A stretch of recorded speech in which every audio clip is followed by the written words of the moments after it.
cool.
Weird. We're seeing Deadpool, oh my gosh!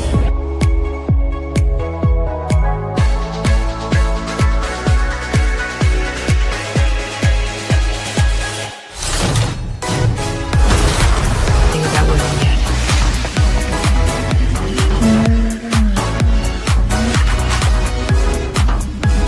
My sister has it. Yes. It's you. I know.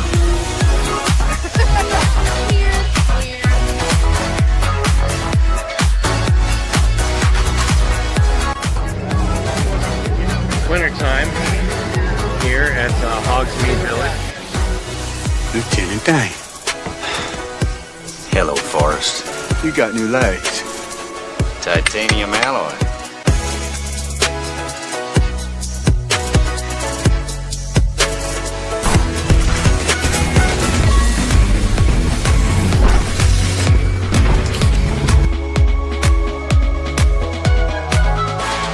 Time for my summer sizzle. Cool as a cherry popsicle. No, God! No, God, please, no! No! No! No! It's happening. It's dish time. I've always wanted to do this in front of you.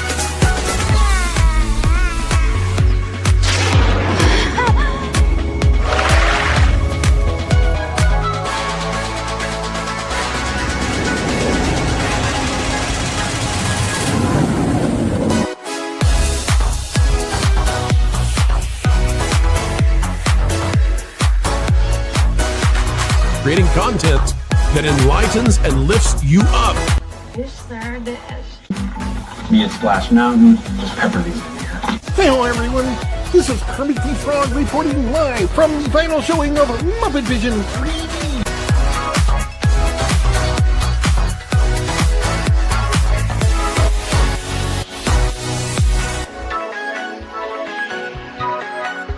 Right? God, I missed our daily dishes. Yes, indeed.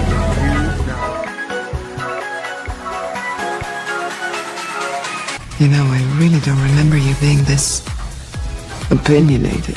Who knows? It's Hollywood, baby.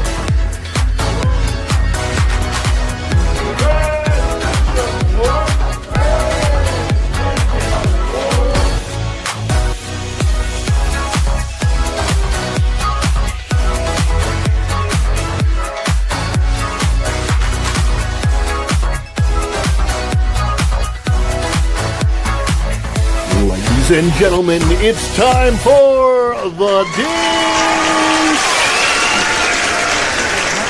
Hey. So, let's dish. What do you want to dish about? Anything you guys want. This is your time. dream. My poor little children will one day live in a nation where they will not be judged by the color of their skin, but by the content of their character. I have a dream today.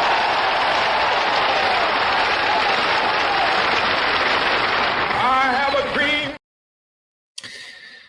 Welcome back, Fun Fam. Happy Martin Luther King Day. Welcome in to Follow the Bradley's Fun. This is The Dish. My name is Ron E. Bradley. I hope that wherever you are, you're having a phenomenal Martin Luther King Jr. Day.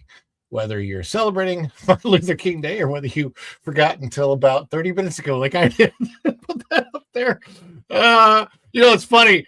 The reason I wanted to clip that is because we are supposed to be living in a day and age when his dream, and by the way, it was a reality throughout most of the 70s, definitely all the 80s, for sure all of the 90s, and all the way until around, 2008. It's really weird. 2008, 2009, something happened and that dream changed. And then all of a sudden, DEI was introduced and everybody was suddenly judged once again, not by the content of their character, but by however they were born.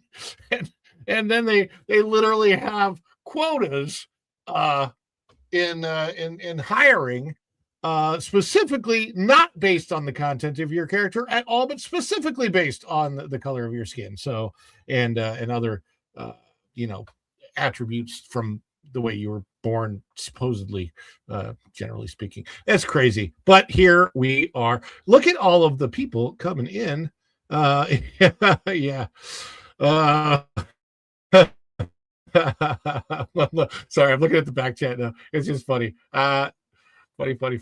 Let me say hi to everybody that's coming in to the chat. Everybody, hello. If you haven't done so yet, please do hit that like button. Hit that like. Give it a do on the thing. And TJ Magnify Tom was the first like, so hit that like button on the way in. If you're watching this on the replay, please do comment below replay gang. And do that for everybody. So thank you guys for coming in. I see more and more people popping in here right now, and we're gonna go as long as we need to go.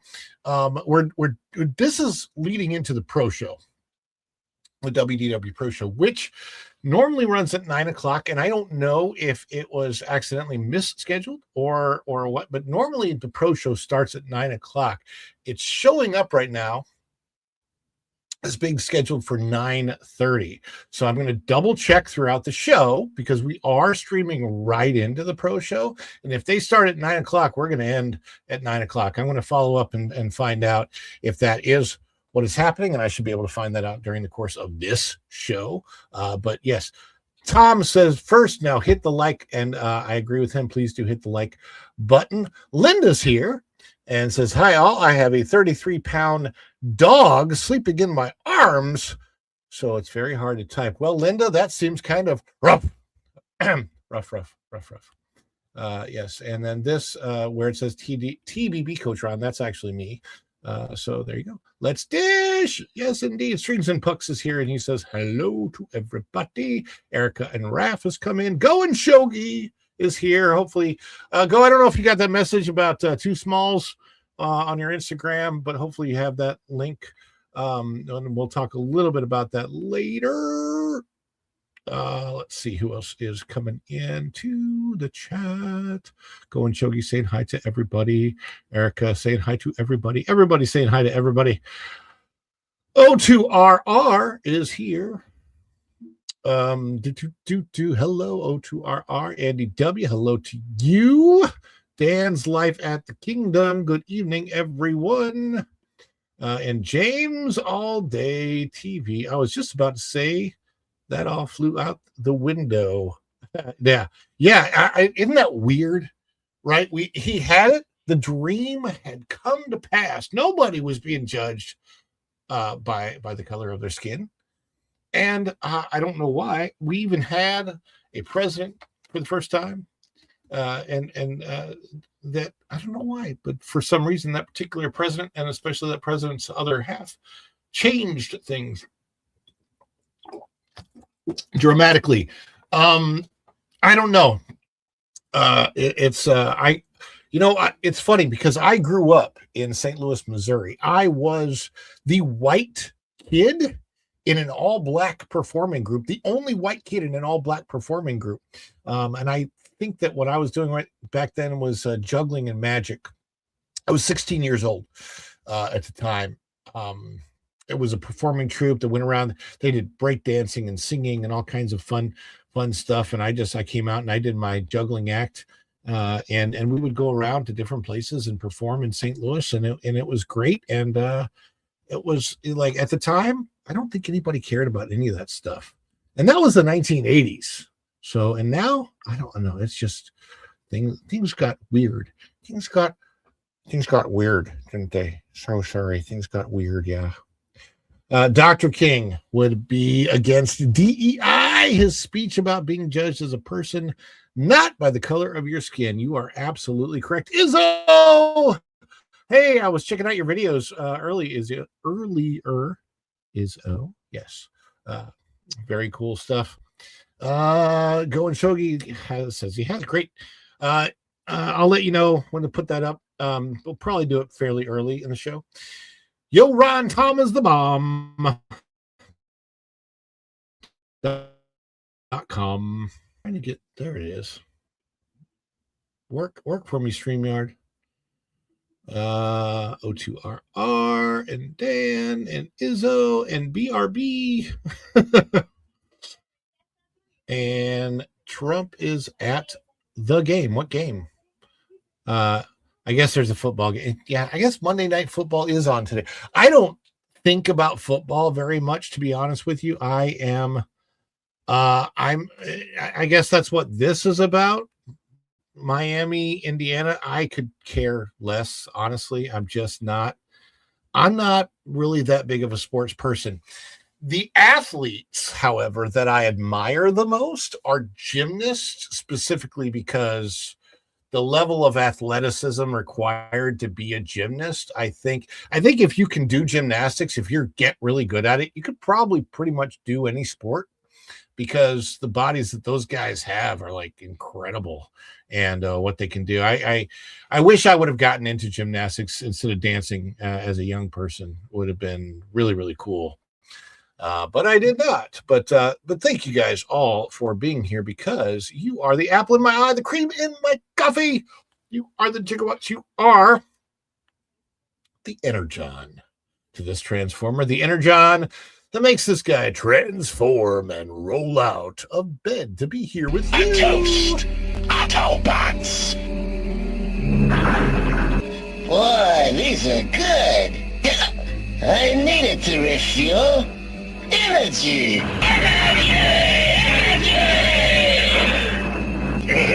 This stuff's the greatest! Let's start to welcome everybody in. Afternoon, everybody.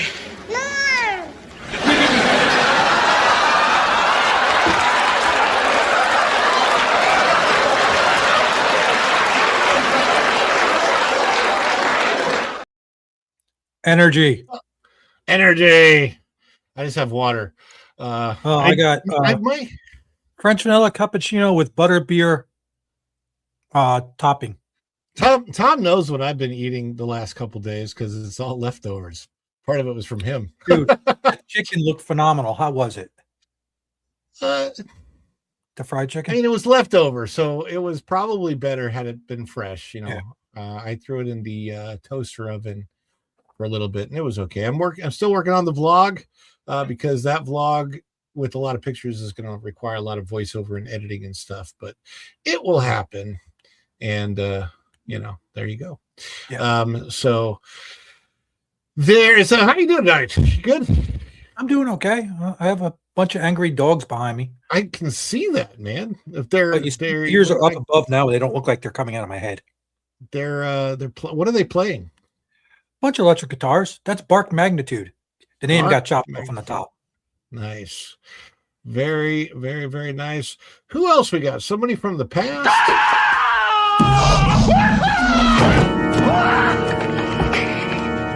Doc, calm down, okay? Just calm down. It's me. It's Marty. No, it can't be you. I sent you back to the future. Hey, Doc, that's right, but I came back again. I came back from the future. Don't you remember last night? You fainted. I brought you home. This can't be happening. You can't be here. It doesn't make sense for you to be here. I refuse to even believe that you are here. Oh, but she is here. From the future. Eric, is back from the Yeah, I'm future. 6 That's right. hours ahead of you guys. That's right. I'm in the past. You're in the future, and I'm in the pasture. And I can Wait, did you confirm spin a it's cow petty still again? cold. What did you say, Erica? I said I can confirm it's still cold. In the future? Yeah, the weather. It's been cold for you guys. It's Freezing. been freezing. Yeah, where's your frozen back? I like your frozen palm tree background, Tom, because it was like when I woke up this morning, man, I was like 35 degrees or something, and I'm like, how is it so wintry in Florida? I moved to Florida to get away from all that crap, and yet here we are. Hey, at least it doesn't linger for 3/4 of the entire year every year for you guys. No, it's weird though. I want to say that I feel like Tom, You is put me this out in the cold again? yeah, is this the coldest winter in a while? I mean, it has been like this before, but I feel like I don't remember it being this cold for as many days. It's Not been like cold. that in like 2017, 2018. I don't know, it's been Because a we while. drove from Colorado to Florida, and there was an Arctic blast that was hitting the South. It's so cold that some of our guests have even gotten lost. So I think what happened is I went to Epcot. You can go around the whole world, and I had a couple in the Germany section, and I thought I went to China. Anyway, I'm a knucklehead. But I'm sure. But Jeremy's not a knucklehead. Nice. How you doing, man? I'm doing good, man. How are you doing? I'm cold. It's been a really weird day. I haven't been able to get my brain right for the last couple days. I'm a mess. 10 degrees here, and it's a wind chill of -5 right now. I just I checked. do not envy you. It's Oh, going it's down like to 2 tonight. Wow. I have one word for you. Move. Yeah. Yeah, right? And I You thought guys it was. remember- Climate. Did you guys see the movie The Golden Child with Eddie Murphy? Yeah, of Yes. course. All right, so he's being drug on that sled to the temple, and he's like, I hope they got a spatula where we're going because my butt's stuck to the seat. My Because gosh. it is in the winter, and I could use a spatula to get out of this chair. Oh man. I took myself out of the picture so you could have the full view of the palm tree falling snow. Before we get to the numbers, we got to bring in somebody else who I think is at the door, but I can't see.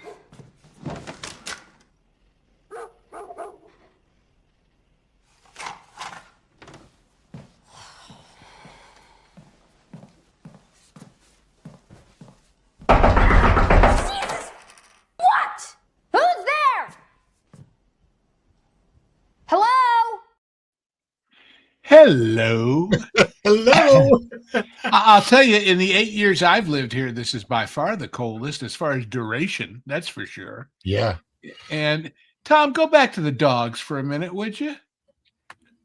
I'll try to. Is the one to your right, to our far left, is that a guitar pick or a doobie? Look at the group. Look at the group. He's got something kind of. Is it the Doobie Brothers? I don't know. No, see what I mean? Listen to the music. All the way over on the right or left for us, right for you. No, that's in the background. There's a drummer who's off screen. Oh, okay. Because I saw something that looked a little That was large. part for of a guitar drum pick. yeah. Lose a narc. Lose a narc. No, I defer Like if it was a to, doobie, I'm not going to tell you that. It's the whole band was there, and I had a drummer in the background, and yeah. Ron, don't Yeah, you well. test for this show? Don't you make Do us I- all go in a cup? Yeah, but Yeah. if we did that now, it would freeze. Either way, it makes sense. That's what Go and Shogi I says. Either can't way, it makes unsee it sense. now. Oh my God, Lou, you bring so much joy. Oh, well, Why are you looking at the dog so hard, brother? What's wrong with you? Well, because, they're there. It's like Everest. Oh, boy. He's not wrong. Before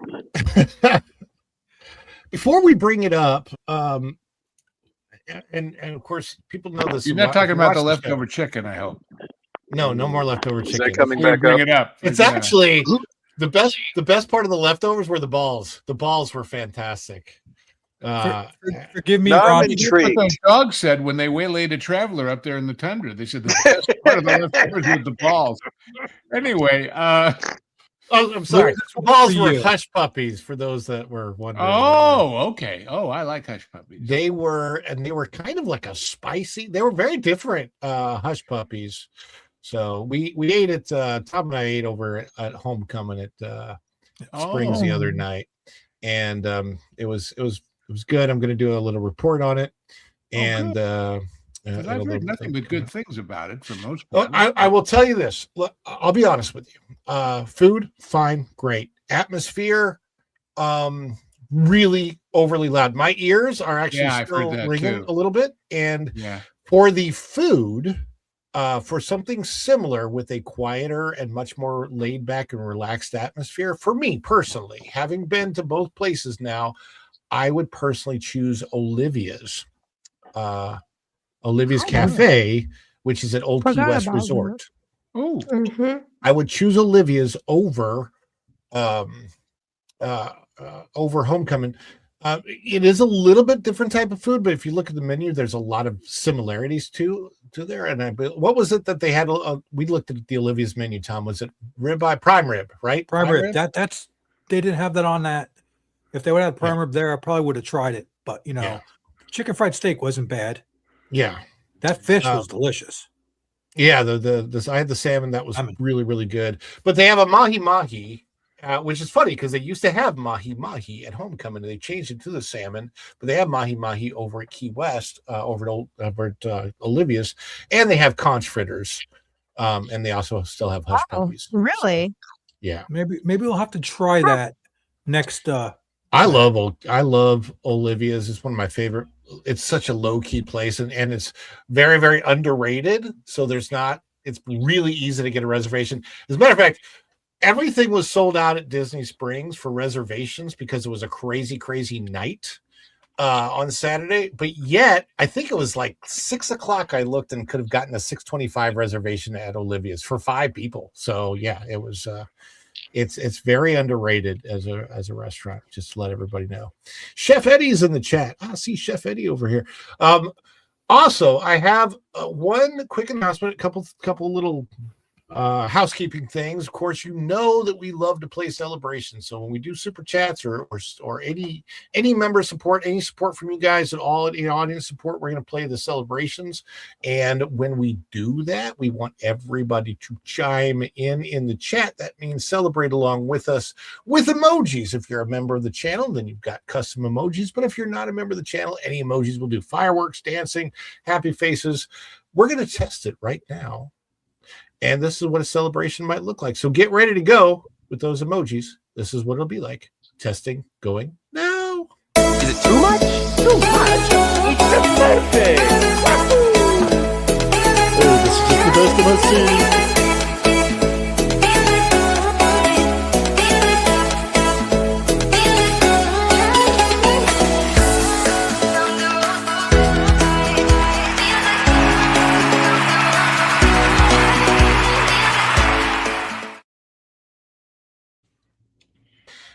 Perfect. I almost dropped my coffee trying to type that stuff.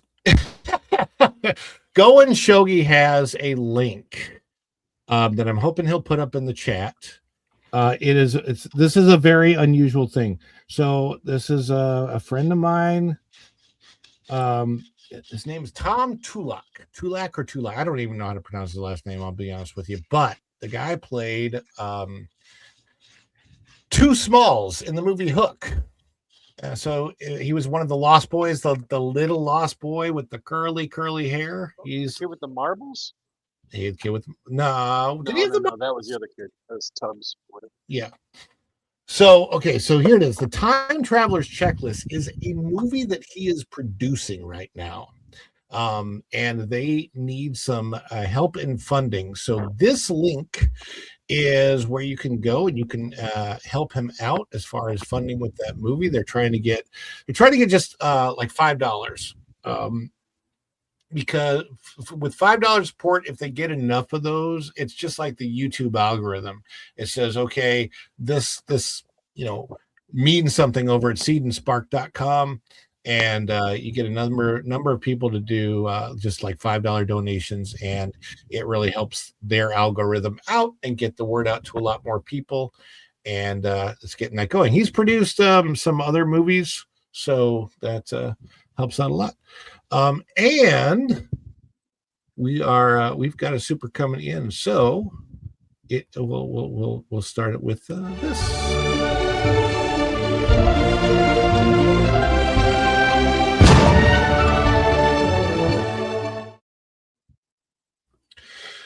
For $1.99, power to the 199. I love the 199. O2RR says, fun food question. Are you more surf or turf? Well, let's go around and we'll have everybody answer that. I'll go last. Tom, are you more surf or turf? I'm down the middle on that. Depends on the mood. There you go. Erica, surf or turf? Turf all the way. Turf. Okay. So we got Jeremy, surf or turf? Turf. He's turf. Turf. Maybe gave me explosive diarrhea. Okay. And Lou. I love your honesty. I'm a carnivore, that's for sure. Carnivore. So we're all, and I think I'm more. I don't turn down good seafood. I just find it harder to find. That's all. But that's it, Lou. Places. I would agree. And I got some good seafood places by me. Me too. Yeah.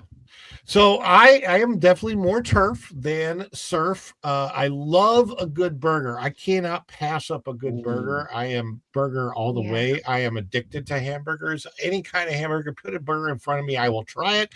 You could put all that the WEF wanting us to eat crickets thing. You put a bunch of crickets in a burger, I would probably try it. I'm not even kidding. You would probably regret it too. I would probably regret it. Maybe not today and maybe not tomorrow, but soon and for the rest of your life. Yeah, exactly. But yeah. And who did I say? Okay, I'm out. I'm not hanging out with this guy. Bring Casablanca to the party. Yeah. Well, golly. Greetings just popping in. I've often speculated that why you didn't go back to the cricket restaurant. I like to think that it killed several men, but that's the romantic in me. The problem with eating crickets is every time if you actually ate a cricket, you would be like, wait, which one is Jiminy? I should have just eaten my conscious. Now I can't think anymore. I don't know. Every time I hear crickets, I think of those little clickers they had on D-Day, and oh golly. But that was a good question. Hey, let's get started with this is hard for me to play because the thumbnail of this on my end doesn't look like what it is, but we're going to go for it.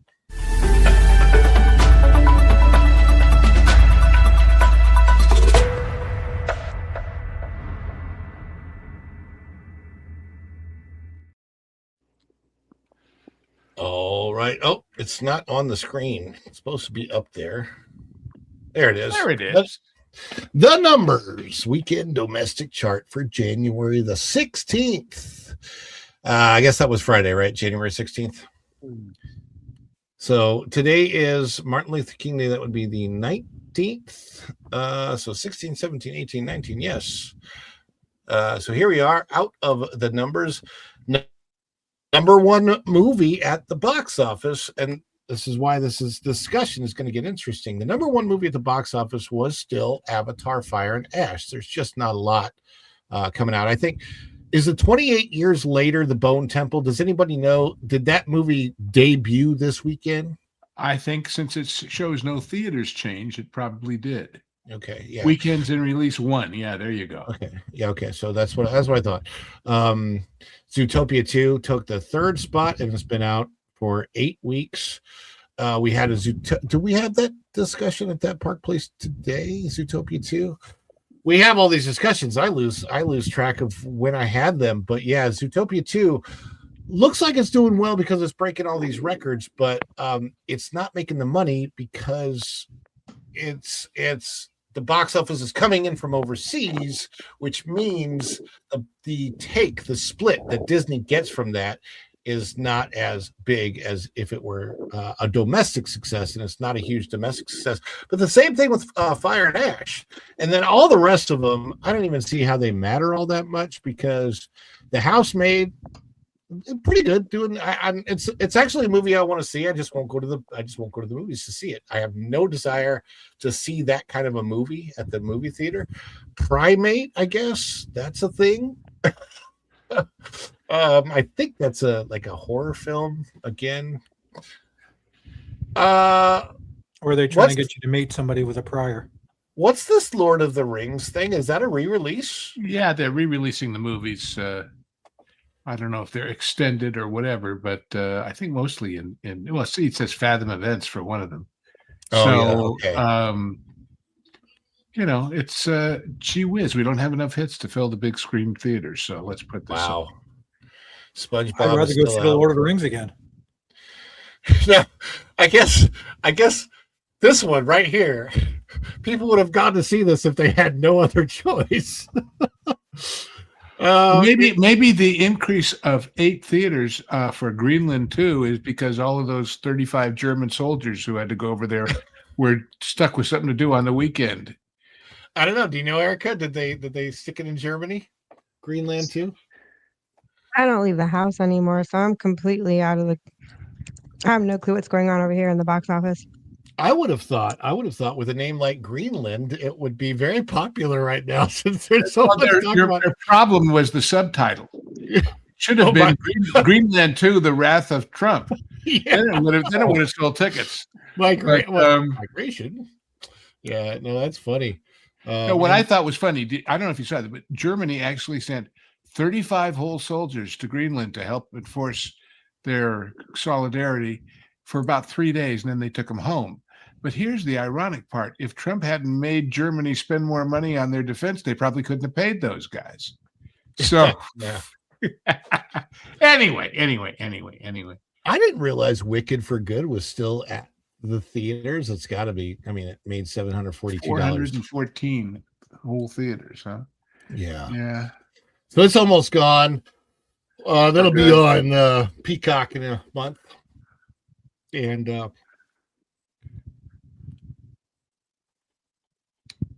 I don't know. A lot of dead wood, but this is the season of dead wood at the movies. This is traditionally when all, except for things that were such huge hits for Christmas that they held over, when all the ones that they want to dump used to come out because people are back at school and getting over their expenditures for the holidays, and the movies are kind of dead normally this time of year. So, I mean, deader than they already are, unfortunately. So is it like the retail arc? Like retail used to be a build up to Black Friday. Blue, is the movie arc similar? Well, yeah, but it's also like something that used to be but isn't as much anymore, and that is the dead period down in Orlando was always after Christmas and before the snowbirds started coming down around the time of the Daytona race. So it's not a, it's January. Here's the deal. All you need is kill? What the heck is that? It's like all you need is love. Yeah, well, if you say so. And they re-released Madagascar? It is slow. So you see what I mean. It's kind of crazy. The original Madagascar? I think so. Oh. And then, of course, from Searchlight, we have the movie that summarizes in its title the entire movie business right now, which is this thing on? Lou, I would love to see a study of what has happened to movies with the removal of physical property. Because you pointed this out. I did not realize they punch in that code and only have the movie for the term of that's showing. They don't own anything. They don't have anything. Dollar theaters used to exist on those reels when I was a kid. You mean digital versus delivered prints? Yeah. Well, yeah, and as I think I told you, those you don't just get the digital. The theaters dish and the projectors have to sign in with the master computer and be told, yeah, they paid their bills. You can show it again. Because they used to get all these things like 4th of July weekend from these little theaters saying, sorry, we couldn't run. We had rain on 4th of July and the theater was closed. Yeah, sure it was. Sorry about that, guys. We have a little technical glitch there. I apologize. Thank you for vamping. So Avatar, Fire, and Ash, which is what we're talking about. Fire and trash. Sorry. Yeah. Well, now here's the interesting Lou, thing. stick a pin in that for me, please. Okay. So we know that at the domestic box office, Disney, who put this out, gets back about half. Now, out of that half, a lot of that portion goes to James Cameron. There's the production costs, all of that. At the international box office, it's a little bit in almost $1 billion. This thing is made at the international box office, and most of that has been in China, supposedly. Again, right. And therefore, we don't know what it's going to. We have no idea if that number is real because, you know, when it comes to numbers, let me let you in on a little this is a hot tip secret. Chinese lie. What? They just lie on numbers. They just do. It's their culture. We shouldn't diss it. But anyway. Culture. Oh, you're going to summon him, aren't you? I don't think so. I don't know. I don't think so. Anyhow, so the reason we're talking about this, so there's a radio host that used to be here in Orlando, and I think he's in Texas now. His name's Joe Kelly.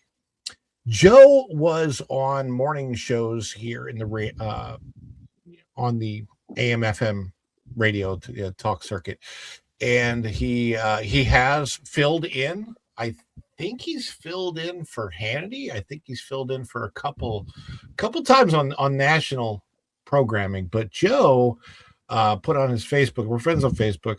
Put on his Facebook an interesting post this morning about the cultural impact of Avatar, or basically the lack thereof. How this film, this franchise, they came out initially, what was it, 2009, and then a couple years ago with the second one, billions of dollars at the box office, but virtually no cultural impact whatsoever. You don't have a tremendous Avatar fandom. There's not like there were Star Wars and Star Trek conventions. There's no Avatar conventions that are, maybe there's small ones, but not that I know of. It just it hasn't had that impact. And that's why I want to get to. On the other hand, the last report I've heard, the shaman at the ride at Disney World still has its whole head on. So that's a step above. That's not fair. Tiana. The last time she loses her head over broccoli. The last time I was there, the shaman was not there, Lou. Oh, really? We were there, maybe a month or two ago. I don't know if it's back, but the animatronic was not there at all. You mean they actually took it out when it broke? What a shock! Yeah, I think I had this vision, of a Rock'em Sock'em Robot match between animatronic Walt, Tiana, and the shaman. Somebody needs to make a. When you talk about cultural impact, I don't know if you saw this story, but Matt Damon said that when Netflix has him do a movie, they, quote, want the plot explained 4 times during the movie because viewers are watching while they're scrolling their phones and aren't keeping up. Holy crow. I saw something about that with Matt Damon saying he didn't like the whole idea of Netflix because he doesn't like people watching the movies on their phones, which I understand. Well, but this was people in the theater were so distracted by their phones, and thus the people around them were, unfortunately, that they weren't keeping track of what was going on, so they needed to be reminded every 20 minutes or something. Yeah. Remember when we did that thing when we, oh, God. The movies, they ain't what they used to be. Lou, we went to a movie once, my wife and I, We're sitting there. We paid our $7,000, and a guy's on his cell phone, laughing and talking loudly to the point where we can't hear the movie. And I'm like, just let it go, just let it go. But it went on for about 10 minutes. I should have sent him the bill. Yeah, well, of course, and the theaters are afraid to have ushers do anything about it because they're afraid they're going to get slugged or something in this stupid world we live in. Yeah. Can we say bad parenting? Is that fair enough? This was the parent. But their parent, yeah, their parents were terrible alcoholics, for sure. So, oh my goodness gracious! I don't know why they go. They needed a quiet place to have their phone calls, right, in the dark.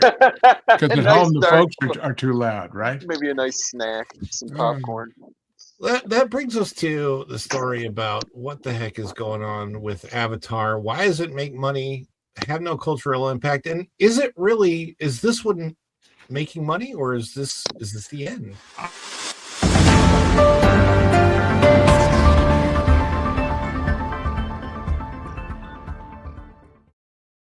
You know, I said this as a joke at the time, but I said it proves that Disney made the right move when they put the actual trackless ride for Zootopia, for example, in China rather than here, because that's where it drew the crowd. Same thing with Avatar. It's also smart that they didn't go ahead and condemn a big hunk of Disneyland to build an Avatar land, because that little piece is getting smaller and smaller and smaller where they're supposedly going to build it, and we'll see. No, it's just going to be a movie theater where they run reruns of Avatar. But they do let you touch an Avatarian dung beetle ball, I'm told. So at least we can spread whatever the latest flu is to all the children. So this is out of Movie Web, which is not a site that I'm particularly familiar with, but it says Avatar 3's box office decline came sooner than expected.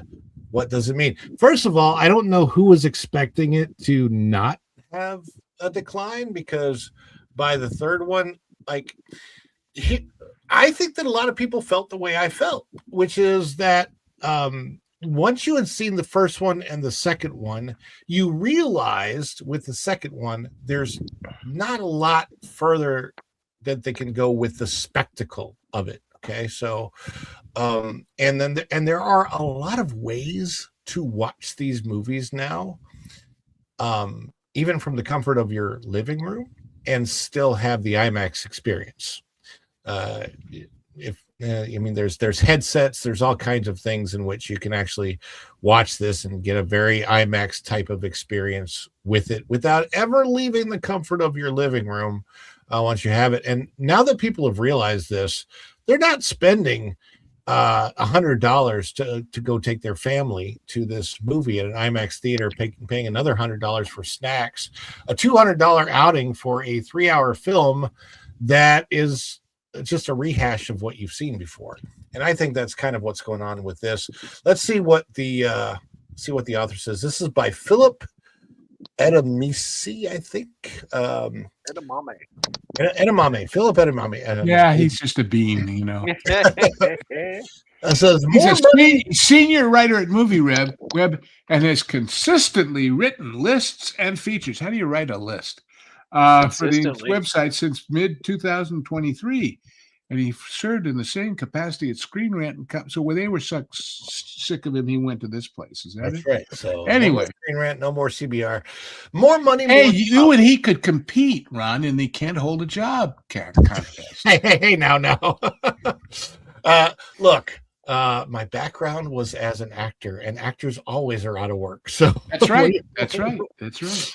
More money, more problems. Avatar Fire and Ash has made $1.237 billion so far at the box office. A good thing, right? No. Ordinarily, such a figure should bring smiles to the faces of the director and studio heads. However, no one is happy because the current installment is projected to neither top the $2.74 billion made by Avatar worldwide, nor the $2.32 billion made by Avatar The Way of Water.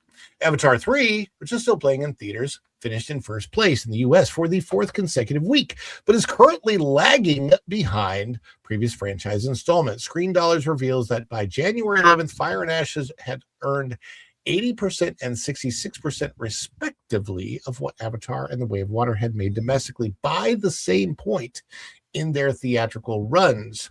With 28 years later, The Bone Temple releasing this weekend, that was the weekend that we just went over, the James Cameron movie is expected to lose its first place. It did not lose its first place spot. Yet previous franchise installments stayed 7 consecutive weeks at the top. In it, I would say it still may, but I think that there are still less people going. With a smaller audience, Fire and Ash could struggle to cross the $2 billion mark. I have to tell you, when I saw that picture, my first thought was, wait a minute, is that an error? Is this from Starfleet Academy? And then I realized, no, they're not fat enough. Anyway. It's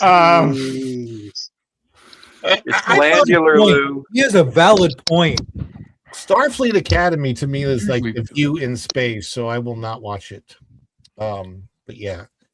It's the third highest grossing movie of 2025 behind Niza 2 and Zootopia 2. I think they're just big exoskeletons. Yeah. Oh, well. All of this was boosted by the Chinese market, which this seemingly isn't good enough. Cameron set high standard for himself. Now he'll be seen as a failure, if I guess to himself, to top what he has done before. I don't know that this is particularly Cameron's fault, other than the fact that I don't know. Let me start with giving you my opinions about why I think this franchise doesn't have the cultural impact, and that is because none of the characters are human.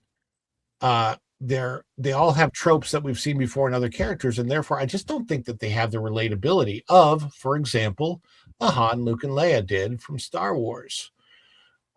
I mean, on the other hand, since they junked Han, Luke, and Leia, you can't blame him for following the trend. Yeah, I mean honestly, this thing, did you see where they came out? They figured out that Zoe Saldana, as an actress, is the actress with the most total gross of all the movies she's been in of anybody in history. That would make sense. Which doesn't mean her name or her face sells tickets. It just means she's been in a couple of very, very big movies. So the way we keep score of all this stuff has changed. And by the way, did you see it just where you cut off that article? He said, well, if we decide not to make the next 2 that we had planned, we could do them as novels. And he blamed streaming culture. Guess what? Streaming culture people, I mean, the ones we're talking about who are on their phone in the movie theater, they don't read novels either. No. In fact, I'm not sure they read. They just look at the pictures. if that. So there's no pictures. They're not doing video at most. I mean, Erica, let's get you in on this. Do you have any interest in the Avatar franchise? Not anymore. And why? The movie. Well, the second movie was just so long, and then hearing the results of this third one, I just don't have any interest. I just don't care. I haven't had much of a desire to see it because all I've heard is that it's so much like the second one. The second one, yeah, that's what I've heard too. Eventually I will watch it. And then there were some weird scenes that were apparently considered inappropriate, and it kind of too intense for younger viewers. It just kind of freaked me out. It just kind of creeped me out. So I'm like, yeah, I don't think I want to see that kind of stuff on screen, No, to me, I don't know. Jeremy, what's your take on the Avatar franchise? Have you seen any of the first 2 movies? Did you go to the movie theater? This is going to be so unpopular, but the look of it was so novel when they came out, right? I hate it. I hate the way it looks because I see nothing but fake. And I know you could say the same about animation, but I expect that from animation. It was like the novelty of what Cameron created in that world. It wore off so fast, and now it's novel to see real actors really acting with real things. You know, you bring that up, and Lou and I just did an episode of the Genre Guys where we went over the 1950s film called The Third Man, and it is, to use the word correctly, the antithesis of this Avatar type of a movie, which is basically all animation, CGI, whatever. And The Third Man is old style black and white film noir movie with fantastic acting and cinematography, filmed in Vienna. And it was just, it's so interesting to go back, because a lot of people would think, how can you go back and watch an old movie with that old technology? And I'm like, because it's so real. Yeah, and visceral. Exactly. That it drags you into the story, and you actually start to care about the people and the characters. And I like, once I leave an Avatar film, a viewing of it, I don't even remember the damn characters' names. I think there's a Nefertiti, Natalie, Natiri, whatever her name is. And this is what's crazy right now. YouTube algorithms pick up your behavior so quickly, right? So I keep getting practical effects suggestions from movies like the Christopher Reeve Superman, you know, things that would be CGI today. And it just sent me a Terminator 2 reel. And this part in Terminator 2 where the liquid Terminator is getting shot at, yeah, those bullet holes that appear were practical. They were actually latex things that burst open with a charge. So on the screen, when he's getting shot, they're actually appearing, and then they use the computers to smooth it out. And I'm looking at the money that they put into T2 and how good some of that looked. How they got Schwarzenegger's makeup to look like a cyborg and things. And it looks better to me than some of the graphic art now. Yeah. And that bothers me. That's 30 years ago. I mean, well, you know, some of the effects houses are placed, they have schedules placed on them that are just ridiculous. And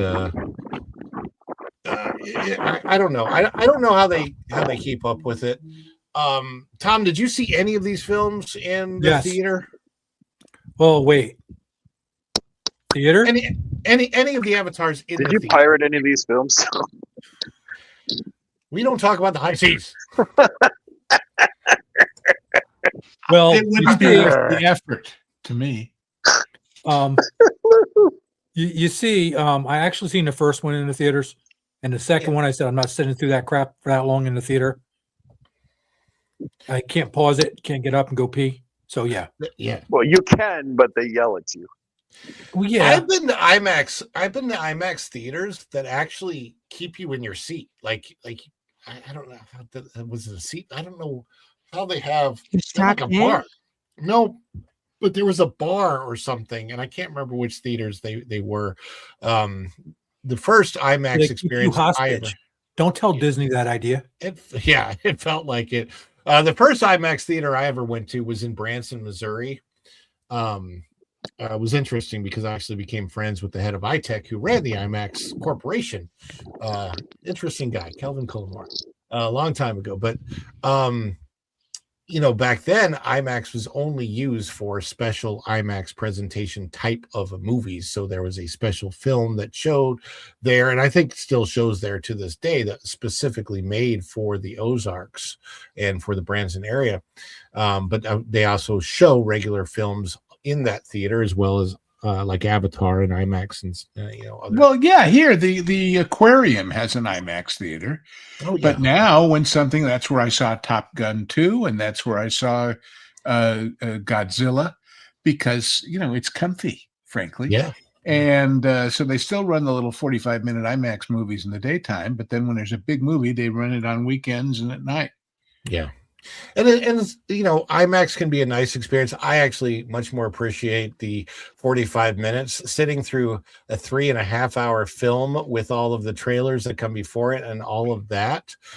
In an IMAX screening, it can just get taxing after a while. The only thing that really drew me into the way of water and this is so weird, but there's an hour-long section of that movie in the middle, no kidding, where there is literally no story being told whatsoever. It is all the kids playing in the So water. it's a pee break. It's yeah. For a movie about water, that's a good thing to have. I mean, So for here's the me, thing, it was- don't drink it was- water while you're watching the water, or you're going to have to relieve water. Yeah, well, it you was know, like as being I've, on a as ride. I've mentioned before, at my age, trickle down is not about economics; it's about urology. So anyway, Well, I guess you can go there to watch European films. Did they give you one of those those bed bottles that the hospital gives you? Here, use one of these. I wonder if they did that in Alamo or one of those dine-in. I think that would completely change the meaning to the way of water. Exactly. But as far as Certainly fire and changes ash, the smell of water. as far as fire and ash is concerned, I believe that it's at the point now where it's definitely flaming out.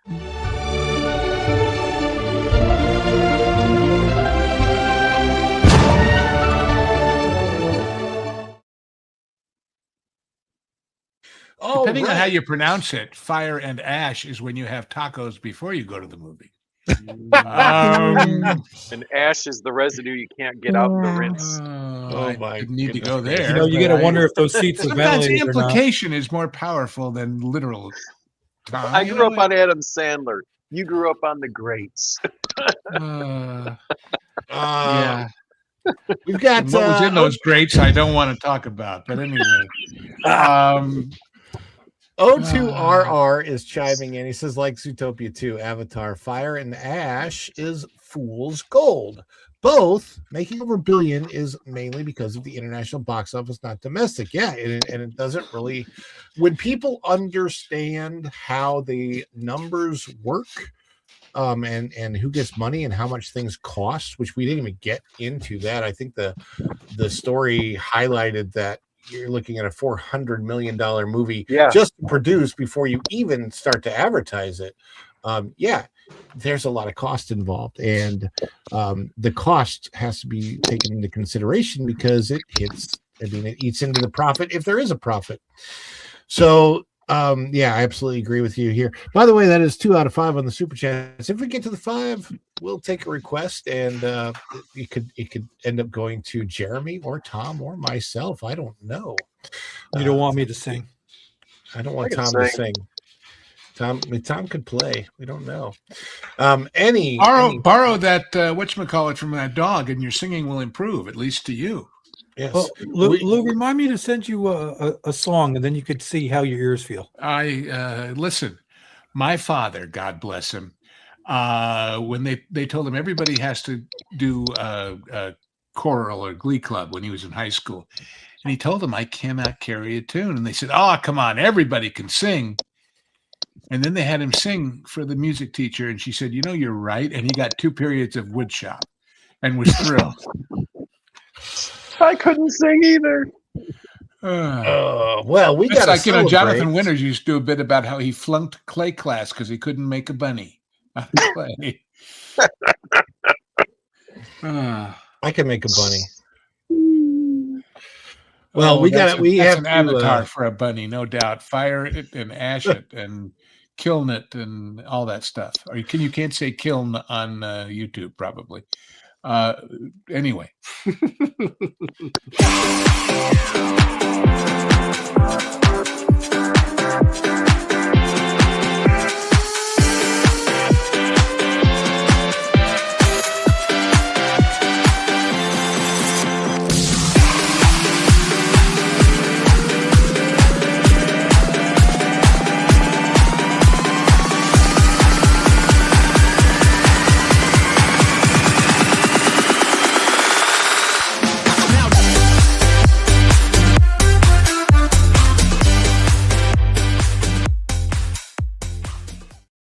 Every time I see that clip, I think, never occurred to anybody that the character of Darth Vader would not be doing disco ball dancing? I mean, I think that's the whole point. You dislike the choreography? I've changed Jedi's, it. Lou. Come on. Yeah, pray I don't change the choreography further. Well, my understanding is that the emperor came out right after that and he said, "Impressive, most impressive." Yes. Yeah. Let me see. Luke, I am your father's choreographer. So, Lou, do you know? Let me. I need to double check. Somebody vamp while I'm double checking this, but I gotta see if good evening. The pro show is happening at 9 or 9:30. Yeah, Lou put an explanation in our studio chat, Ron. An explanation. Oh yeah, it is 9:30 for sure. Okay. All right. No issue. But in between 9 and 9:30, Wilton is doing a funeral for Kathleen Kennedy. Okay.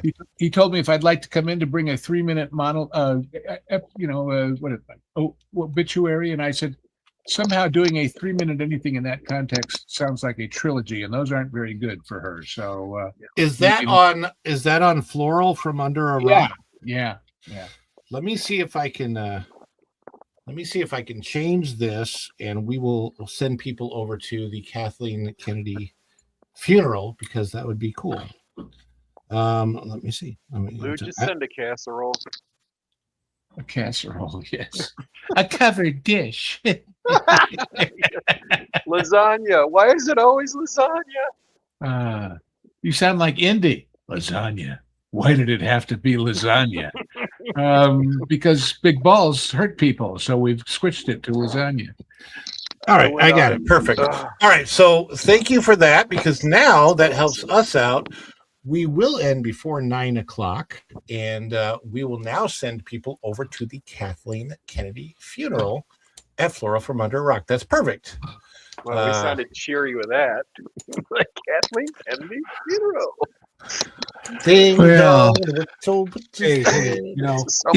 I'm just going to make the point I keep making because it's worth making again, in my opinion.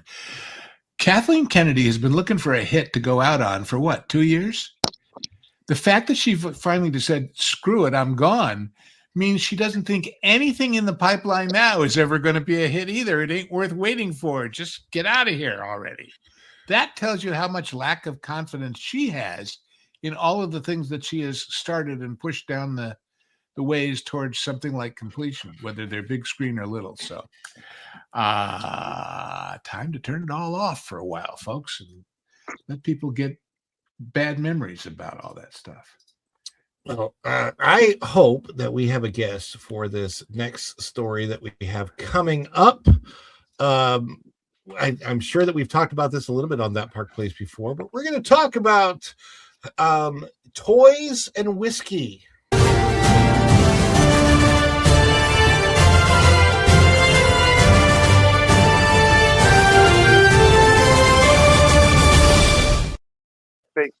Oh, yeah. I thought that's where you were going, toys and whiskey. Yeah, well. Are we going to have Izzo here? Huh? We might have. Did I say Izzo? I was saying Izzo. That'd be up his alley. Yeah. Well, I happen to be a real live Jack Daniels Tennessee Squire, so I might be an expert help with this. But anyway.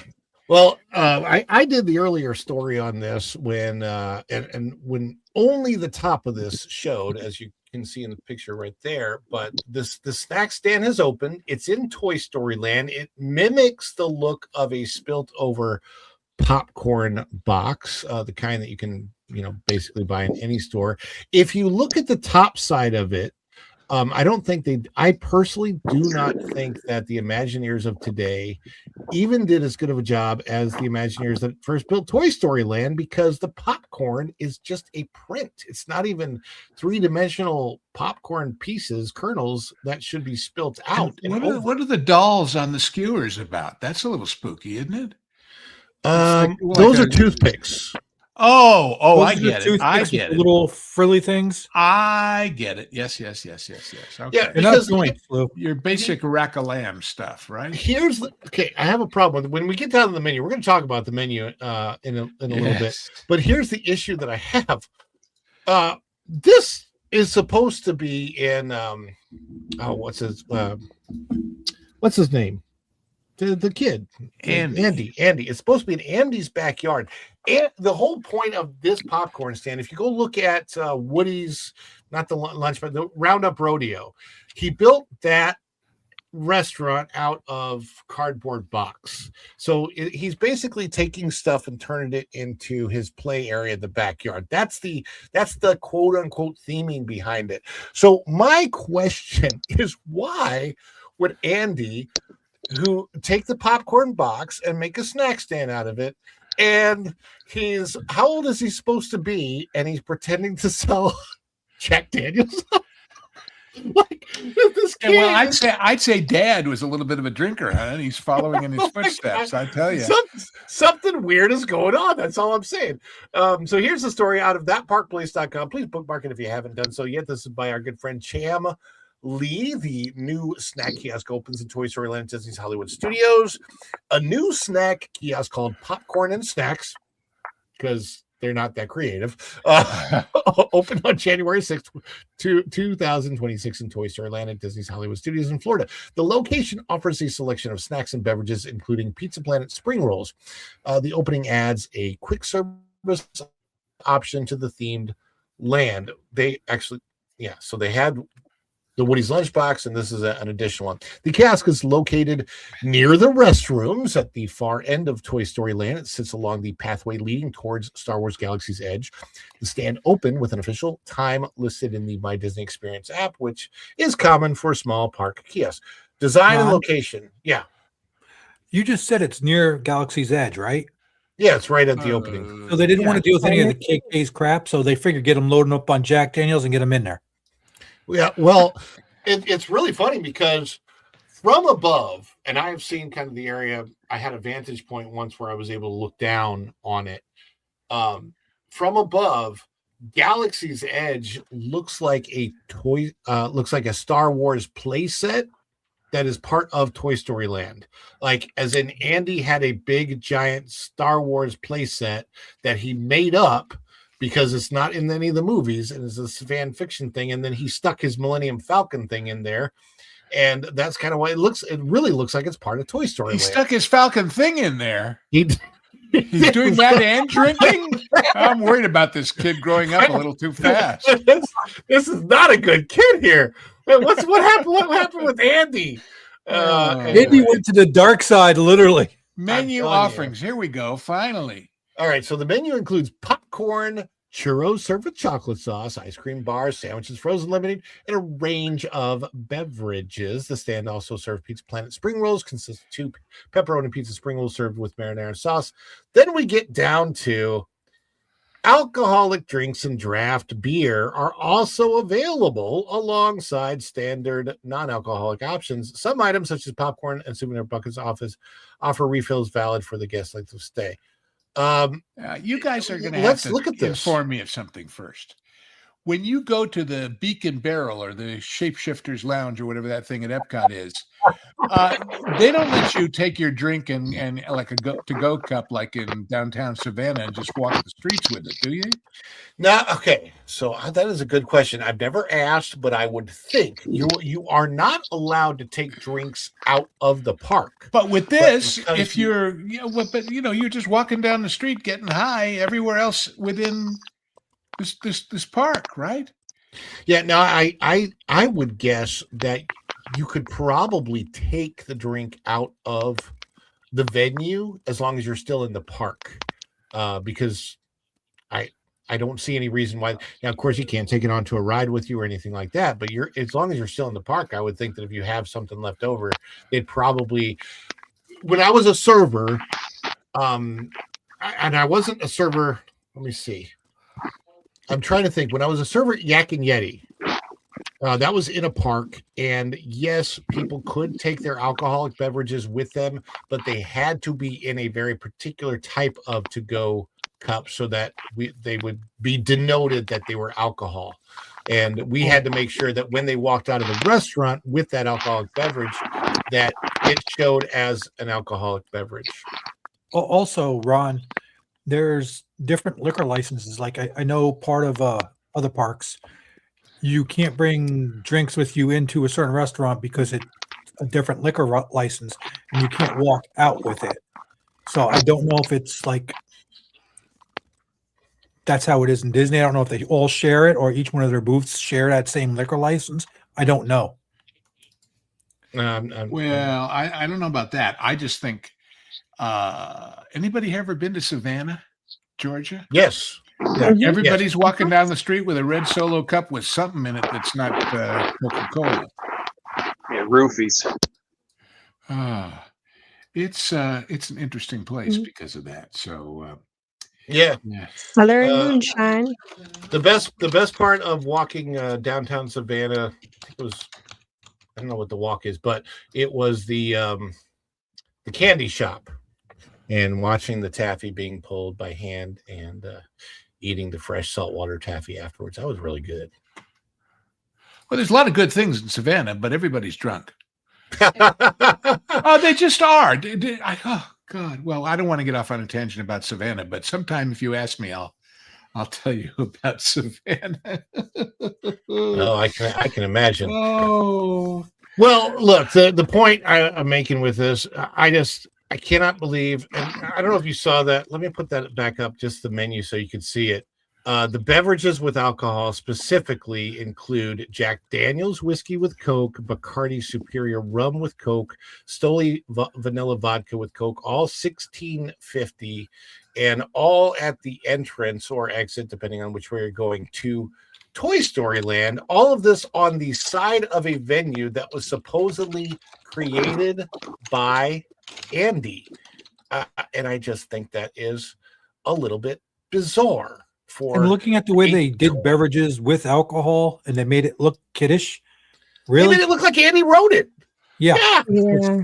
Kind of like, I know theming, but really you had to do the theming there. Did you guys see my comment? I think they want the rights to the Breakfast Club because Andy's dad now seems like Judd Nelson's dad in that movie. Smoke up, Johnny! You got him, Johnny! Well, let me confirm my hypothesis that the algorithms are crazy. I just, for curiosity's sake, I asked Google, what's the average price of a Jack and Coke? Somebody asked, how much does a Coke cost in the USA? And they got an answer. A gram of cocaine in the U.S. costs between $60 and $200 with an average price of $150. Oh my God! Oh, their search history is getting rated by the DEI. Those aren't the Cokes you're looking for. You are on a list now, my friend. Oh, it's Google and YouTube. It's not. It's your algorithm's fault, not ours. These okay? wonderful algorithms that run our lives. They're so damn Jeez. It's snowing in Colombia, my friend. Yeah, I'm going to change my background right now. No.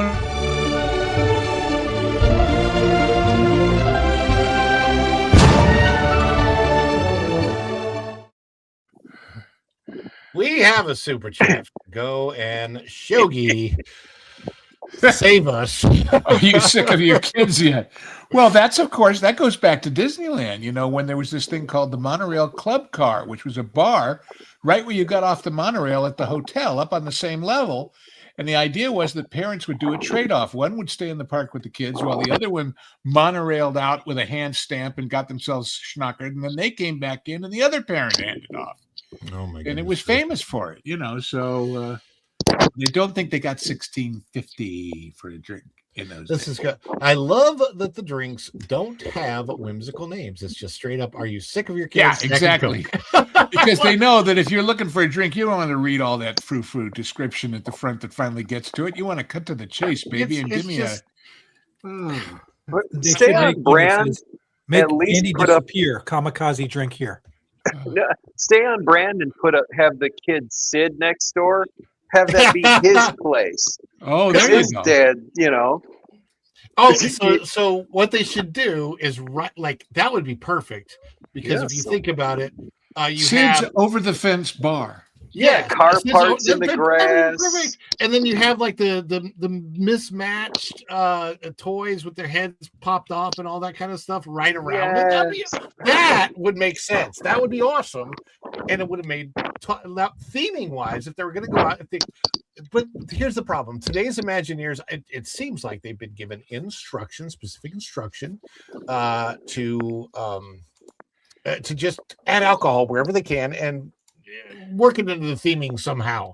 It's a little bit bizarre. They're desperate for money because they're not getting the attendance that they are used to prior to the pandemic, and they're trying to fill those gaps somehow. So raising prices, like they've done that, and there's been a slump in people buying merch. So now the only other result is alcohol sales. Right. Will the new right? Will the new cars thing where the rivers used to be have a radiator turned into a still out in front of the bar? I think they're going to have a giant bar in the middle. I was talking to somebody about that. Yes. Well, Lou, to your point, they could buy the rights to the Andy Griffith Show and put all those backwoods stills there. Yeah. Oh my gosh. People with no shoes. Well. People At least they'd have will singers. Bar in the middle of tin oil cans, and they'll be sipping their whiskey out of that. Well, you know what it is. The Imagineers, they sit around and they talk about the drinks and they're making up the menus, and then somebody goes, everyone? But you wanted more? it's more alcohol everywhere. It's like, hey, we're going over to the new car land.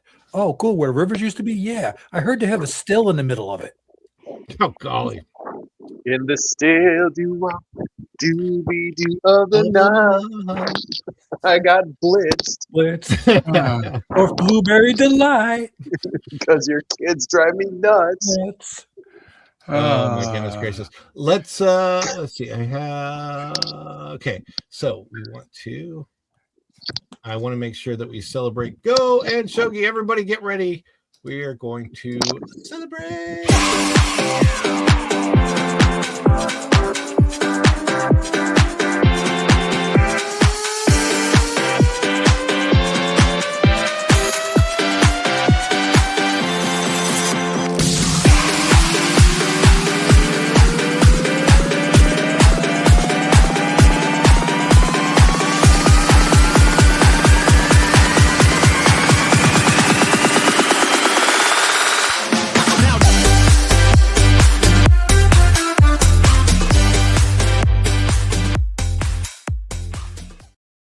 You want to know why Chewbacca dances like that, right? Please. Hemorrhoids? Please. No. Why, Tom? I thought you had a punchline for this, like No. It's just fleas. We also got Bruce Newhouse celebrating. I don't have the happy birthday clip. I wish. Yeah, there you go. That's a good one. Alcohol's on lower eye level. Yeah, it is. Stroller level. Let's put that back up on the screen just so you can see it. If you look at the menu, it literally is the eye level of the kid. How many times a day do you suppose they get the kid in a stroller looking up and saying, "Daddy, what's alcohol?"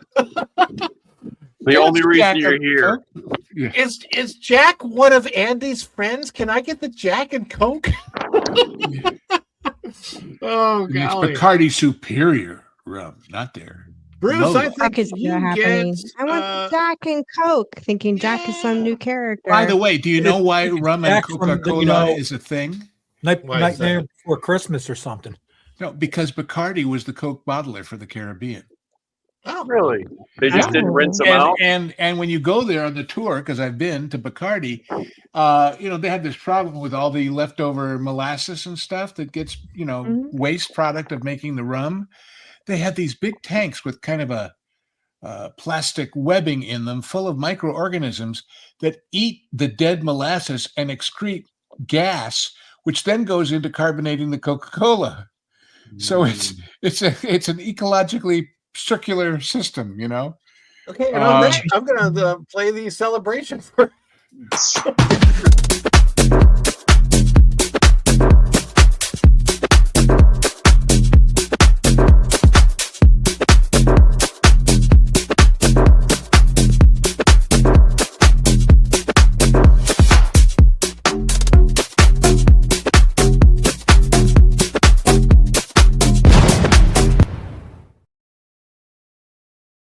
That bear can dance. That bear can dance. Hey, let's go Joey around the EMS people room. really well too. We're gonna send everybody over to the Funeral for a Kathleen- friend. Yes, yeah, funeral for a Well, friend. you got the first part right, Luke. Yeah, Yeah. well, 2 out So, of 3. TomTheBomb.com. Tell everybody where people can find you at. Well, you'll see me this week either on your channel, Ron, where I'm here now. Erica's Brood Banter, if she allows me back on again. Lorena's on Sunday, and modding all over the place. I'm like a bad rash. I get everywhere. There you go. And also on his channel, might show some show the big Artemis. I might do some stuff. launch, Yeah. Right. There you Yep. go. So that's coming up. Erica. Yeah. So you can find us, me and Raph, on Fridays at 2 p.m. Eastern Time on our new stream called Brood Banter. So bring your brew, and we just sit around and shoot the bull on just the week's highlights, what we're doing for the weekend, and it's chill. And we just have a lot of fun joking around with friends. So we would love to see you guys there hanging out with us. Every time I hear that title, Brood Banter, all I can think of, you won't like me when I'm plastered. And by the way, if you are a fan of Valiant Renegade, Raph Yes. can sound just like him. I swear, I thought I heard Valiant on our stream, and I checked it out. It was Raph. My gosh, he looks a lot. I never even thought of that until you said it, and I'm like, I can kind of see the similarities just a little bit. I'm like, I never. It depends on what he's saying, but there are certain things. So, Mhm. and we got our good friend Streams and Pucks, Jeremy Streams and Pucks. Tell us about Streams and the Pucks. Absolutely. So Friday, I'm joining Brood Banter, hanging out, and then at 4:00 Eastern, I do my own live stream. Last week was an hour and a half, singing, playing guitar. Pardon me. And then Sunday mornings at 10:30, I do like worship music, church music for about an hour. And the live performances are the big thing, but I'll be doing some other video content coming up.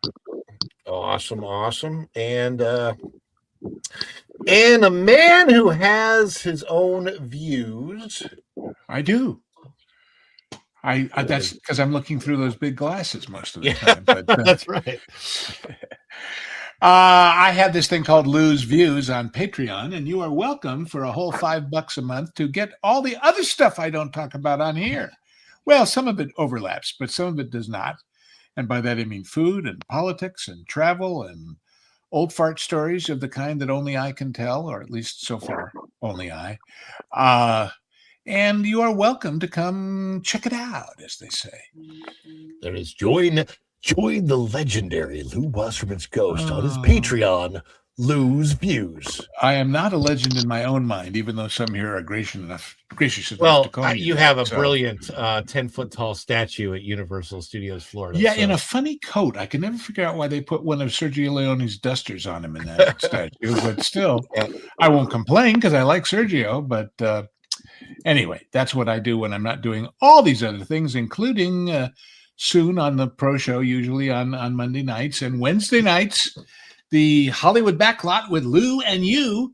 Because of Vash's many other commitments, he's reclined from the hosting duties, and happily, Culture Casino is now my new interlocutor on that. And so that's every Wednesday night at 11 o'clock. And then I show up here and there. We have hit the goal with these two super chats. Bruce Newhouse, seeing Culture Casino dance in a furry outfit never gets old. And Mary White comes in singing a song, Ron. So what I'm gonna do is tell me put some song suggestions in the chat while we're playing the long celebration, and I will pick one of those and I'll sing a line from it if I know it. I was singing earlier tonight doing some karaoke, so I'll give you about 1 minute and 43 seconds to do that. And during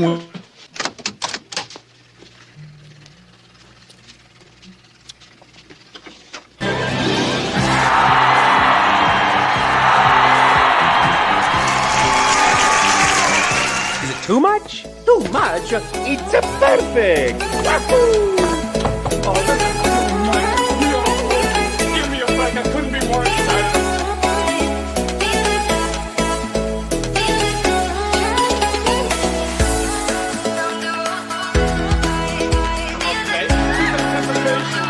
It's making me mental.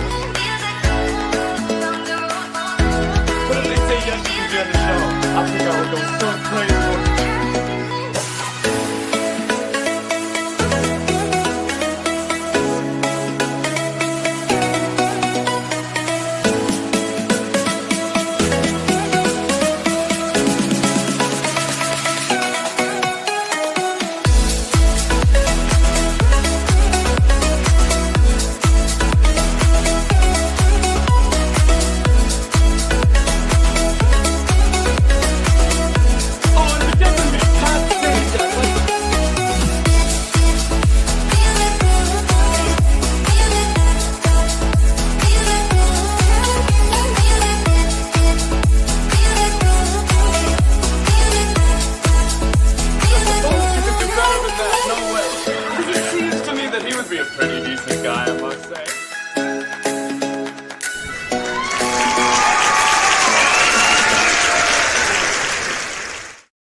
I Love Rock and Roll by Joan Jett. Lou has had to go because he's getting ready for the pro show. So thanks for staying in as long as you did, Lou. Appreciate that. All right. So looking at the suggestions, let's see. We have, okay, so what was that last one? Joan Jett, I Love Rock and Roll. I love rock and roll. Put another dime in the jukebox, baby. That one doesn't really count, though. So we have Celebrate by Kool and the Gang. I'll do a tiny little bit of that one. There's a party going on right here, a celebration to last throughout the year. So grab your good times and your laughter too. We gonna celebrate our party with you. Come on down. All right, that's all you're getting of that one. But I like this one because I played it. Now, I'm assuming, let's see, you've got, so Mary, you're going to have to tell me, do you want the Gaston song that is in Beauty and the Beast as far as, yeah, that one would be zippity-doo-dah, zippity-day. Mana-mana, ba-ba-ba. I saw that one too. Do you want Gaston's song from the bar that LeFou sings to him? As in, gosh, it disturbs me to see you, Gaston. What is it, Gosh? Looking so down in the dumps. Every guy here wants to be you, Gaston, even when taking your lumps. Or do you want the It's Me song, which I like better? So for those that may not know the play, if you see the Broadway version of the play, Gaston, it's really, really funny. In the movie Beauty and the Beast, Gaston goes up, knocks on the door. Hello, Belle, it's me. And he's like, today is the day you've always dreamed of, the luckiest day of your life. And he talks about, very quickly comes in, tells how their life is going to be. Well, in the Broadway musical, it's an entire song. He goes, today is the day that you've always dreamed of. Today is your lucky day. And he says, and so then the song ensues, and he says, gosh, da-da-da-da. I have to think of the music. And she says, yes, today is the day all of your dreams come true. And Belle says, Gaston, what could you possibly know about my dreams? And he says, plenty. You've been dreaming just one dream nearly all your life, hoping, scheming, just one theme. Will you be a wife? Will you be some He-Man's property? Good news that He-Man's me. This occasion, girl plus man, doesn't just help you. On occasion, women can have their uses too. you, mainly to extend the family tree. Bell, will you extend with me? It's Are those really anyway. the lyrics? Yeah, it's the I'm kind of surprised. the musical's kind of dirty because there's I've never seen. Now I want yeah. to see. It's of course it goes into things, but yeah. Anyway, that is it. Thank you guys so much. I got to get you over to the other stream. Thank you, Lou, for being here. Tom and Jeremy and Erica and everybody. And then thank you so much for all the wonderful support tonight. That was awesome from Mary and Bruce and Go and Shogi. Thank you so much. And thank you for modding Go and Shogi. And thank you to all of our mods, O2RR. Appreciate every single one of you and everybody that was in the chat tonight. We're sending you over to Wilton. Sorry, guys, I'm sending you over to Wilton. But then Wilton endure that for a half an hour, and then you can go over to the pro show right after that. Anyway, thank you so much. We will be back. We might be back tomorrow. Definitely be back on Wednesday. I got to check, make sure the schedule's okay, and then we shall see. Until next time, everybody. Thank you so much, and we will see you real soon. Bye, everybody. Ciao. Dishes are done, man. Cleans them down to the shot.